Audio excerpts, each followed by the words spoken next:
ఒక ప్రాధాన్యత కలిగిన అంశం తమిళనాడు కోస్తా తీరంలో బయటపడింది.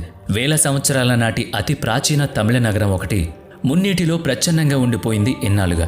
బంగాళాఖాతంలో మునిగిపోయిన ఆ నగరం వయసు ఇతమిద్ధాంతంగా ఇంత అని నిర్ధారించలేదు, కానీ పురాతత్వ పరిశోధకుల అంచనాల ప్రకారం దాని వయసు సుమారుగా 15,000 సంవత్సరాలకు పైమాటే. చెన్నై మెరీనా బీచ్కు సమీపంలోని సముద్ర జలాల్లో మునిగి ఉన్న ఆ నగరం తమిళ చరిత్రనే కాదు, ప్రపంచ చరిత్రను కూడా సరికొత్తగా ఆవిష్కరించగలదని భావిస్తున్నారు. 11,000 సంవత్సరాల జెరికో అనే ప్రాచీన నగరం ఒకటి ఇజ్రాయిల్ పాలస్తీనా వద్ద ఉంది. ప్రపంచ ప్రాచీన నగరంగా దానికి గుర్తింపు ఉంది. అదేవిధంగా 15,000 సంవత్సరాల చరిత్ర కలిగిన ఒక నగరం బంగాళాఖాతం తీరంలో ఉండేదని, ప్రాచీన తమిళులు ఇక్కడ నివసించారని పరిశోధకులు అభిప్రాయపడుతున్నారు. చెన్నైలోని national institute of ocean technology తన పరిశోధనలో భాగంగా తమిళనాడు కోస్తా తీరంలో బంగాళాఖాతంలోకి 2 పరిశోధన నౌకల్ని పంపింది.